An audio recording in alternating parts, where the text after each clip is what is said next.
জয় জয় গোপীবেশ অবতার শ্রীমদ আচার্য বিবেকানন্দ গোস্বামী প্রেমানন্দে হরিবল হরিবল হরিবল। জয় জয় গোপীবেশ অবতার শ্রীমদ আচার্য বিবেকানন্দ গোস্বামী প্রেমানন্দে হরিবল হরিবল হরিবল। শ্রীমদ আচার্য বিবেকানন্দ গোস্বামী সেবাশ্রম বাসপোতা থেকে আমরা এখন প্রচার করব শ্রীমদ ভাগবতীয় কথা, যা ভগবান শ্রীকৃষ্ণ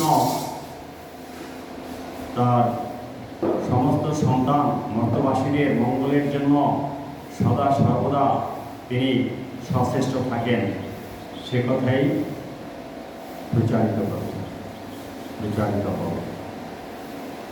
হরে কৃষ্ণ, জয় রাধে জয় রাধে। আমরা সাধারণ মানুষ, আমাদের জ্ঞান বুদ্ধি নেই, তাই আমরা যখনই বিপদে পড়ি তখনই ভগবানের স্মরণ নিই, ঠাকুরকে ডাকি। যখন বিপদ কেটে যায় তখন তার প্রতি আমাদের মনটা একইভাবে সংযুক্ত থাকে না। কিন্তু আমি কালকে যে কথাটা বলেছিলাম যে ভগবান তিনি সদা আমাদিগকে খেয়াল রাখেন, যারা তাকে ডাকে, তার ধ্যান করে, নাম জপ করে, কীর্তন করে, পূজা করে, ভক্তিযুক্ত হয়ে প্রণাম করে, সে সকল ভক্ত তিনি সদা সর্বদা তাদেরকে রক্ষা করেন, ভক্তদের সদা সর্বদা বিপদ থেকে বাঁচিয়ে দেন। ভক্তরা জানে না যে তাদের বিপদ এসছে, ভগবান তাদেরকে রক্ষা করে দেন। এটা আমি কালকে বলেছিলাম। আজকে বলবো, ভক্ত জানে, জেনে শুনেও তিনি তার কাজে অটুট আছেন। তিনি যেভাবে ঠাকুরকে ডাকা সেভাবেই ডেকে যাচ্ছেন। তিনি একবারও ভাবেননি বা ঠাকুরকে জানাননি যে আমার এই বিপদ মুহূর্তে আমাকে রক্ষা করো। জেনে শুনেও যদি এরকম তিনি তাকে এটা না জানিয়ে নিজের কাজ নিজে করে যান, ভগবান তাকে রক্ষা করেন। আজকে সেই প্রমাণ, সেই কথাই আজকে আমরা বলব।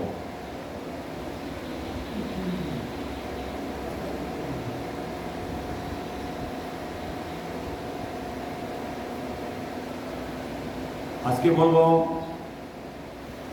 কোন এক মহান ব্যক্তি, উনি রাজা ছিলেন, এবং যাদের অর্থ সম্পদের অভাব নেই, রাজা, তারা কি ভগবানকে ডাকেন? তারা কি তাদের মনকে ভগবানের সাথে সর্বদা মিলিয়ে দিয়ে যুক্তভাবে যোগী হয়ে থাকবেন? এভাবে কি ভগবানের নাম গুণগান করেন? খুব কম করেন। এক জনক রাজা করেছিলেন, আর এক করেছিলেন রাজা অম্বরীশ। এদের প্রচুর সম্পদ ছিল, এরা রাজা, কোনো অভাব নেই। তবুও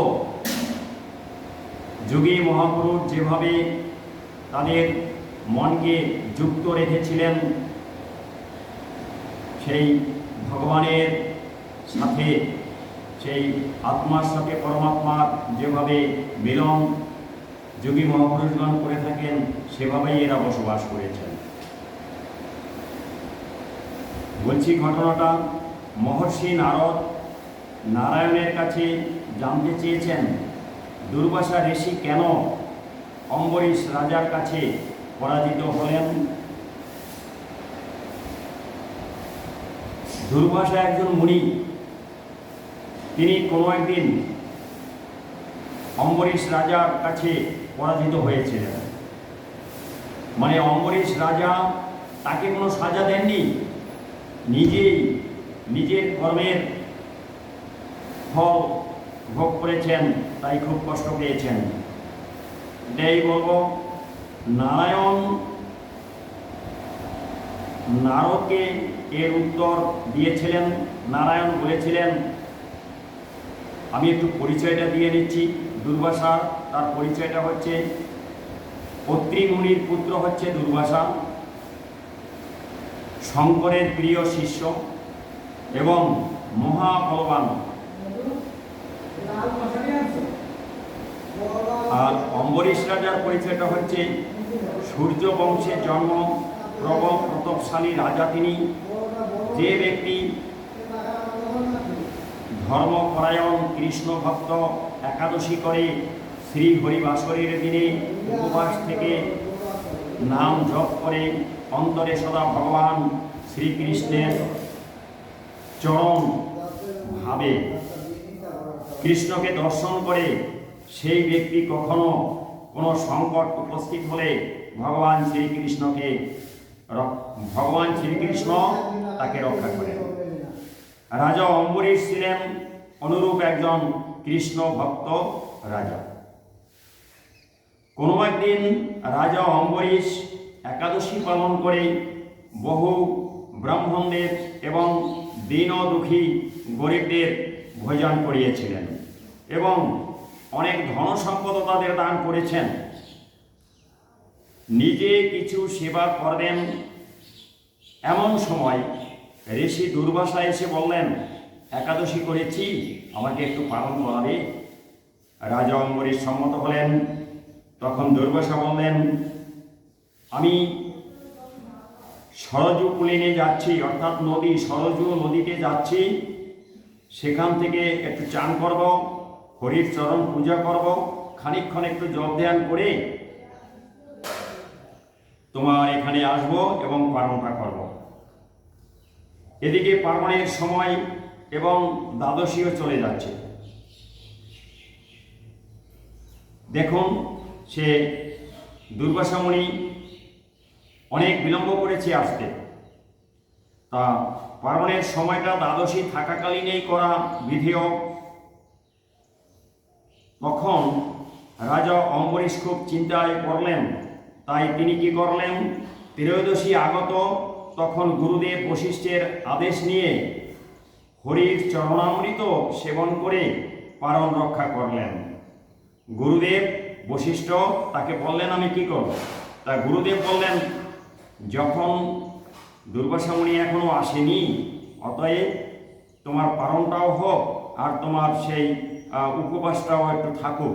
তাই তুমি এক কাজ করো, হরির চরণামৃত একটু কোনো রকম জীবের উপরে দিয়ে ওইভাবে তুমি পালনটা করো, অর্থাৎ উপবাসটা ভঙ্গ করো।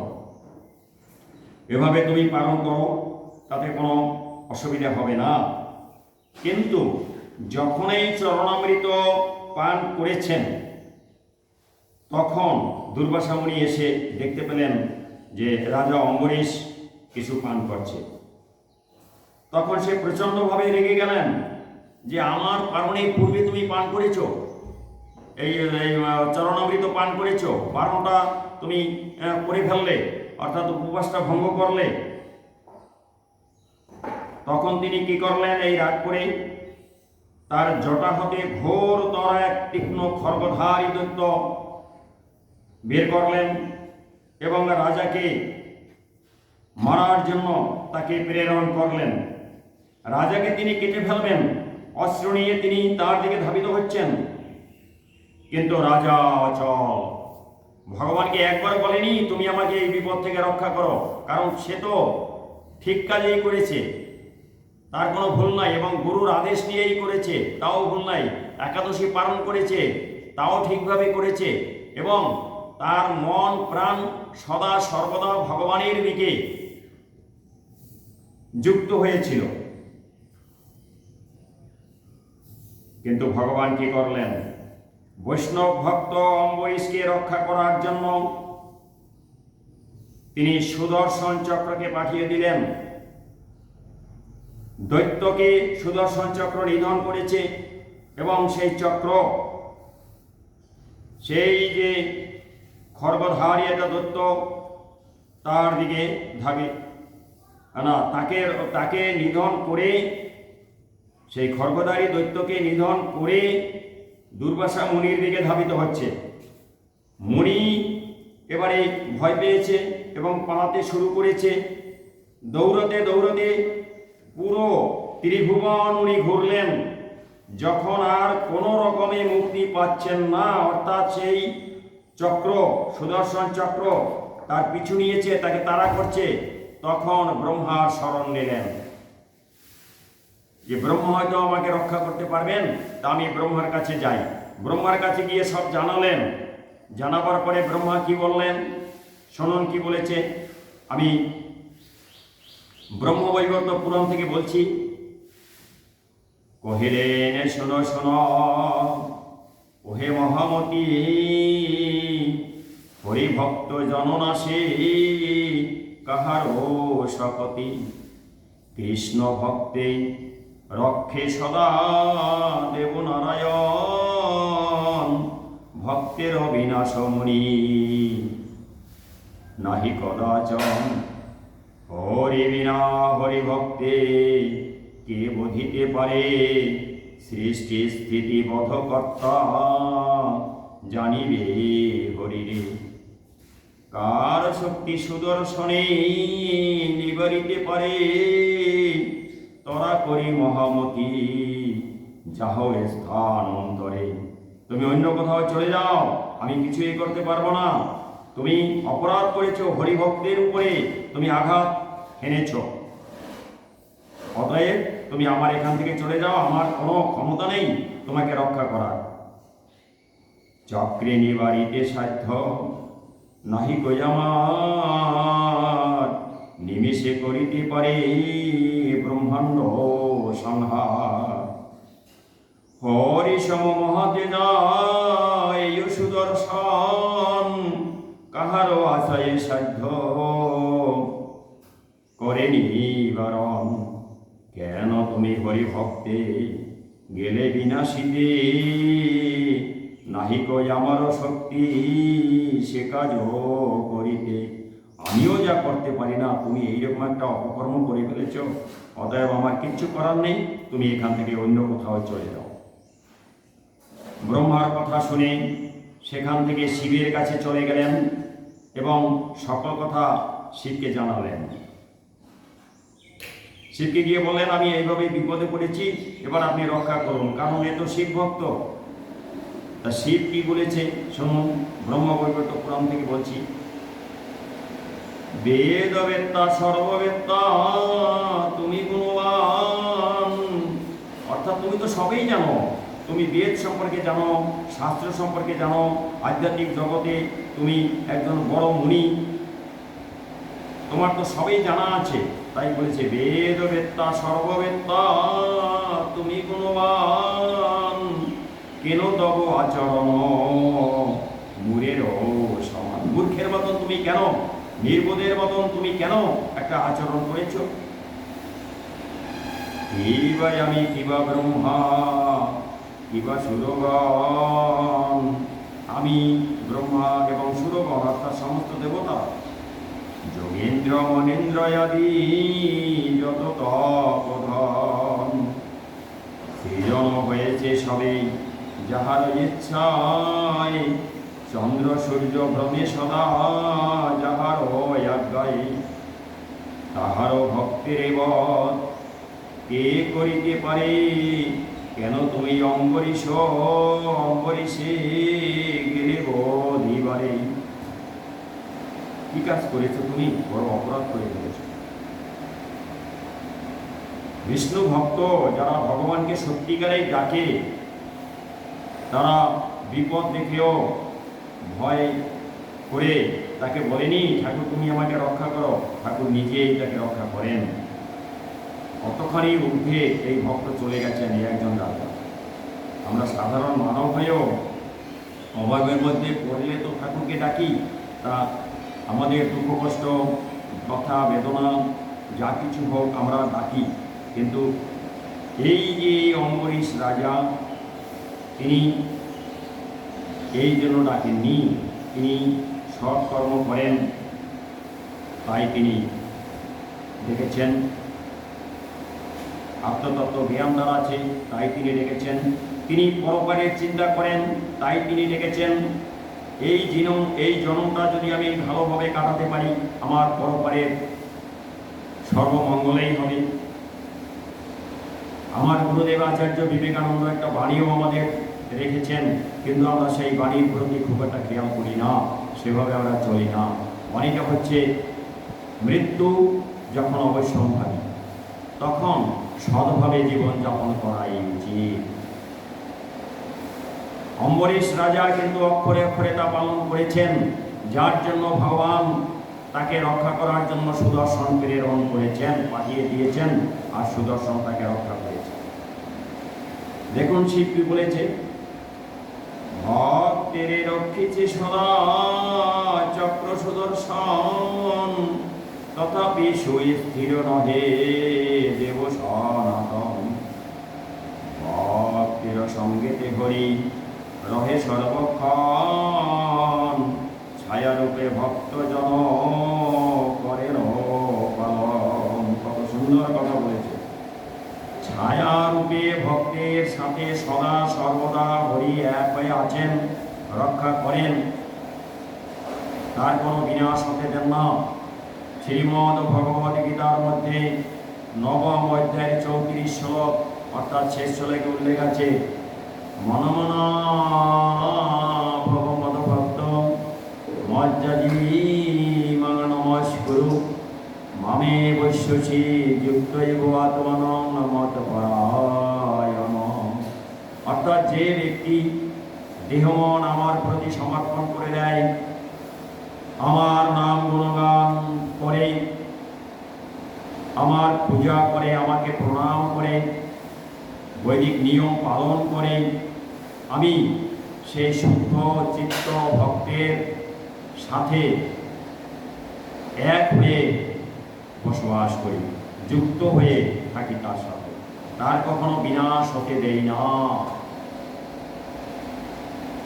আর এই বিনাশ হতে দেন না, তার এই প্রমাণ এটা, প্রাণ রক্ষা স্নেহ পত্র জন ভক্ত জন, যে জন চরণে তার লইবে শরণ।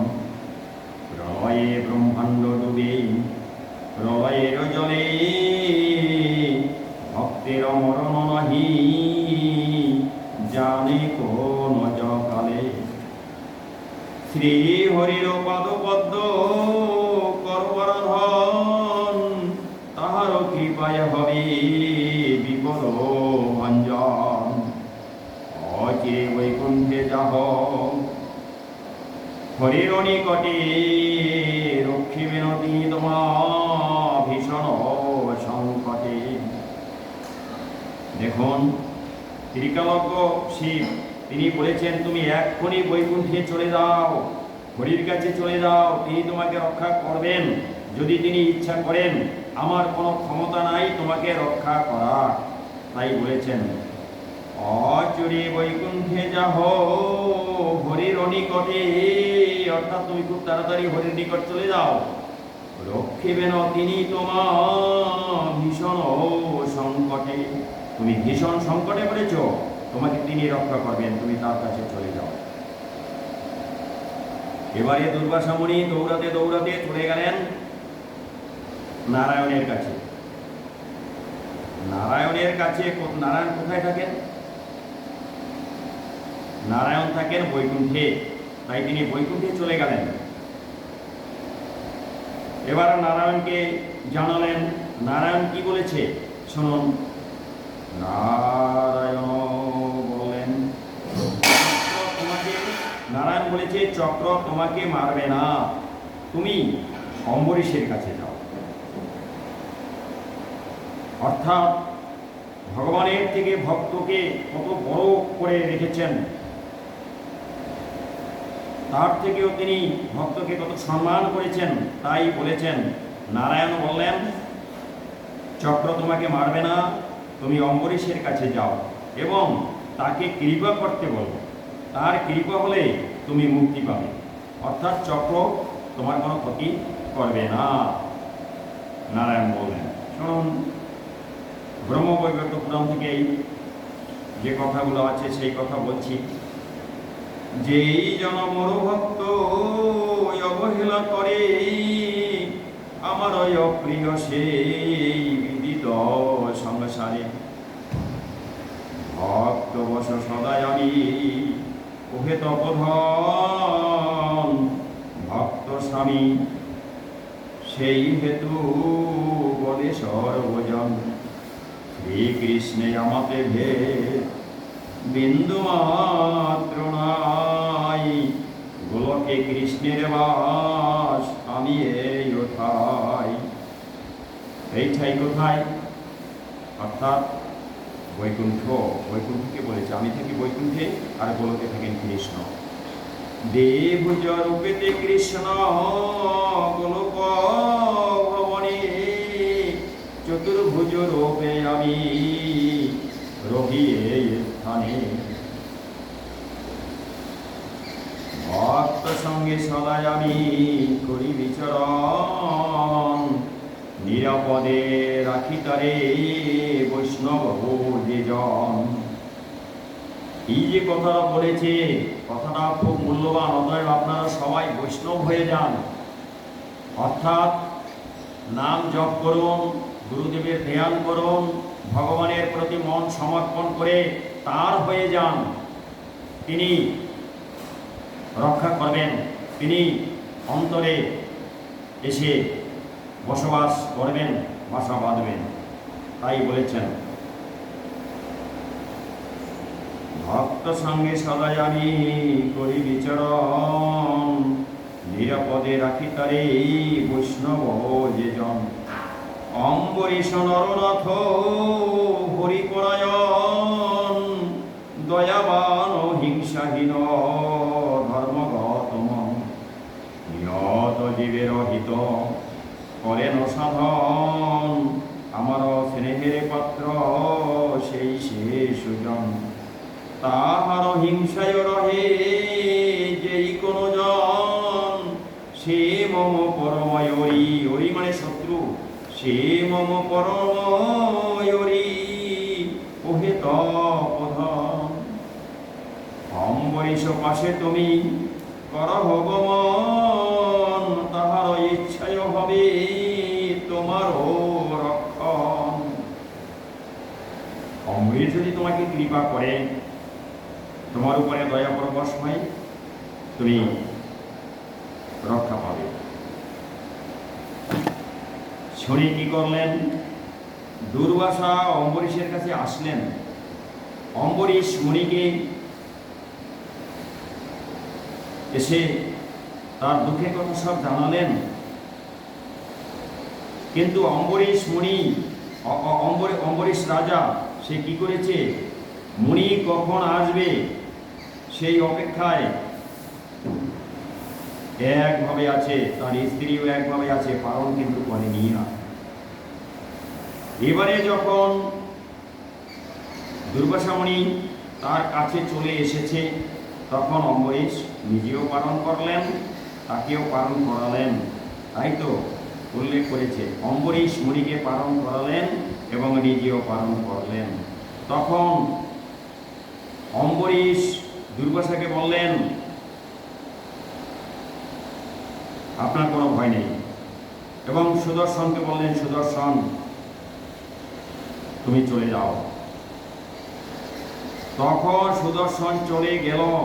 কিন্তু এই যে ঘটনাটা ঘটেছে তাতে এই মর্ত জগতের 1 বছর চলে গেছে, 1 বছর পেরিয়ে গেছে। তাই তো শাস্ত্রে উল্লেখ আছে, কি আছে? সুদর্শন মহারুষ্ট আছে যতবধি, ততবধি উপবাসী আছে নরপতি।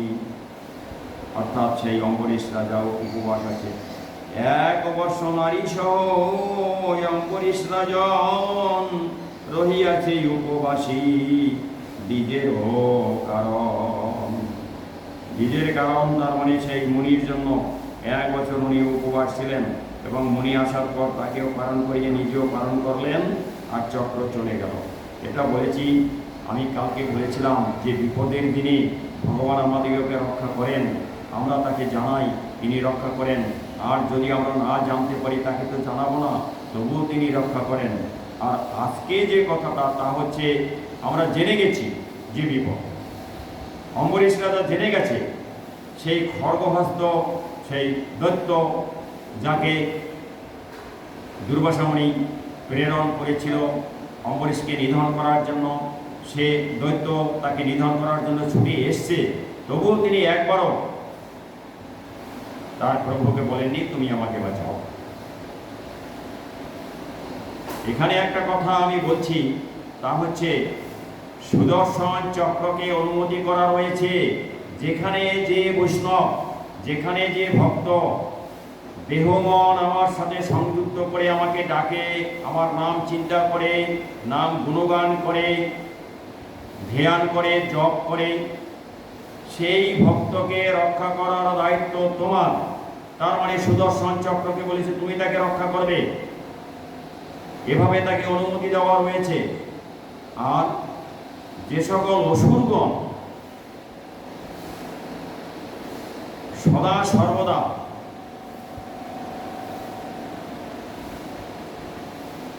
ধর্মের বিরোধ সৃষ্টি করবে, তাদেরকে আমি বিনাশ করব। যখন তোমাকে বলবো তখন তুমি সেখানে গিয়ে তাদেরকে বিনাশ করবে।